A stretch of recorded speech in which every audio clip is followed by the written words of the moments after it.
Bom dia, bem-vindos ao Resumo Mises.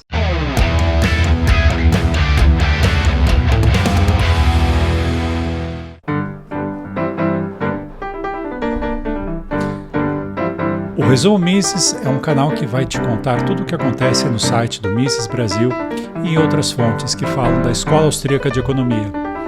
É uma escola que vai contra o mainstream, essencialmente contra tudo que você vê na televisão, que você lê nos jornais ou que você estuda na faculdade. É um site muito bacana, vai ser um canal muito bacana para quem gosta de um pouco de polêmica. Algumas coisas talvez você concorde logo de cara, outras talvez não, outras talvez você nunca concorde. Isso acontece porque os pressupostos, a metodologia da escola austríaca é completamente diferente da metodologia das outras escolas.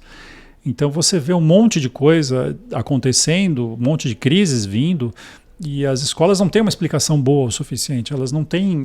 As explicações são, por exemplo, os espíritos animais de Keynes, ou a ganância das pessoas, ou porque não havia regulamentação suficiente. Quer dizer, como se os tais espíritos animais saíssem do zoológico, sei lá, a cada 5 ou 6 anos para trazer uma crise, ou como se as pessoas não fossem gananciosas sempre, elas ficassem gananciosas só de tempos em tempos, quando acontece a crise. Ou ainda o que é pior, como se não houvesse leis o suficiente, precisa de mais leis. Agora, por que então, se a escola austríaca acerta algumas coisas, se a escola austríaca dá algumas ferramentas interessantes, por que não se fala muito de escola austríaca? Claro, porque vai contra muitos interesses, né? Essas questões políticas, elas acabam pesando muito em todo o mainstream. Então, o mainstream acaba optando aquilo que é mais interessante para ele e não para você. Vamos lá então, vamos lá. Esse canal normalmente vai fazer o resumo de uma semana, mas hoje especificamente a gente vai fazer só de um texto, porque é tema de amanhã uma palestra pré-Fórum da Liberdade lá em Porto Alegre. O texto é Da Politização do Dinheiro aos Perigos do CBDC. O tema da palestra é CBDC, Esbórnia Fiscal e Censura. O texto é do professor Anthony Miller, diga-se de passagem, uma das maiores referências mundiais em escola austríaca hoje em dia, mora no Brasil, em Recife. Se você ainda não conhece os paranauês da escola austríaca, CBDC é a moeda digital dos bancos centrais, é a moeda digital do governo, é o, entre aspas, Bitcoin do governo. Só que, claro, com uma diferença, porque o Bitcoin foi feito para dar liberdade, para ser uma moeda descentralizada, e a CBDC, como tudo que é do governo, foi feito exatamente oposto, para ser uma coisa centralizada em que houvesse mais controle. Mas a gente pode falar isso depois, vamos para o artigo. O artigo é um artigo austríaco raiz, do jeito que a gente gosta, e ele começa comentando sobre o mito de que o Estado precisa ter um banco central. Ele, aliás, vai mais longe, ele diz que existe um mito de que a sociedade precisaria ter um banco central e para ter um banco central precisaria ter Estado. Ou seja, isso para os burocratas é música para o ouvido deles. E ele comenta que o governo, ao declarar certa coisa, Fezes! De curso legal, é uma forma dele gerar uma fonte de receita. E o CBDC é ainda pior, porque as notas, uma nota de 500 euros, ela custa, sei lá, alguns centavos para ser feita. Agora o CBDC não, o CBDC custa 0 para ser feito. Então é uma forma do governo fazer dinheiro do nada, literalmente. Atenção para um ponto, isso é super interessante. Para quem já conhece os paranauês da escola austríaca, é tudo muito óbvio, mas se você ainda não conhece, é interessante isso. Ele comenta sobre a fundação do Bundesbank, o Banco Central Alemão. O Banco Central Alemão, que antes chamava Bank Deutscher Länder, foi fundado em 1948, quer dizer, não é uma coisa que existiu sempre, ela foi criada em 1948. E a lei que criou o Banco Central Alemão obrigava a política monetária a buscar, abre aspas, estabilidade do nível de preços, diga-se de passagem, muito parecido com o que acontece no Brasil.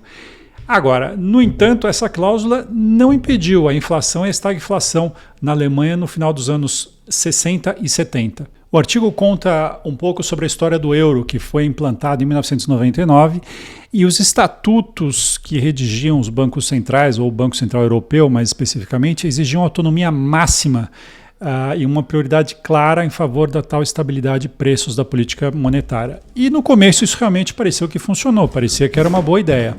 É interessante que o professor Miller lembra que o caso de sucesso sempre lembrado é o Fed, o Federal Reserve nos Estados Unidos. Mas tem um detalhe, o dólar americano perdeu 95% do seu valor, do seu poder de compra desde a criação do Fed. Lembrando que o Fed surgiu em 1913. Após a Segunda Guerra Mundial, o sistema de Bretton Woods funcionou durante algum tempo. Mas na década de 60, o keynesianismo acabou se tornando a doutrina dominante do Banco Central. Com isso, o Banco Central emitiu muito mais dinheiro do que suas reservas de ouro, o que levou à inflação, mais especificamente à estagflação da década de 70. Eu resolvi dar uma entradinha aqui no Wikipedia rapidinho para ver o que o Wikipedia falava da história do Deutsche Bundesbank. E é curioso isso, a gente lê aqui. O passado do Banco Central alemão é glorioso, mesmo em conflito com chefes de governo e ministros das finanças, a instituição conseguiu impor uma política independente de juros durante décadas. Muito curioso a forma como ele coloca. Não é que não seja bom o Banco Central ser independente, é que na prática não é tão independente assim, né? Só por curiosidade, eu dei uma olhada no site em alemão. Eu já não falo tão bem alemão como eu falava no passado, mas é uma parte mais técnica, e a página em inglês também é mais técnica. É só a página em português que tem essa coisa do passado glorioso. O professor Anthony lembra que as tecnologias novas abrem enormes possibilidades para a sociedade como um todo, mas o governo quer se apoderar disso. E que essas moedas do Banco Central, CBDC, são uma enorme ameaça para as liberdades. Eu vou ler o final porque está espetacular. Dinheiro do Estado significa inflação. Devido à inflação monetária, o Estado, como produtor de dinheiro, ganha mais quando mais dinheiro do Estado está em circulação. A inflação também elimina as dívidas do Estado e, mesmo com a hiperinflação, o cidadão geralmente percebe tarde demais sua expoliação pelo Estado. A desnacionalização do sistema monetário é necessária para evitar o roubo silencioso do cidadão pelo Estado, por meio da produção do dinheiro estatal. A despolitização do dinheiro também representa um passo decisivo para deter a ameaça do despotismo por meio do dinheiro digital do Banco Central. Não perca amanhã, então, o evento do Instituto Mises, CBDC, Esbórnia Fiscal e Censura. Por esse texto dá para a gente entender claramente por que CBDC e Esbórnia andam juntos e por que a censura, o Estado adora que a censura venha junto também por causa desse tema. Muito bem, sejam bem-vindos. Até logo.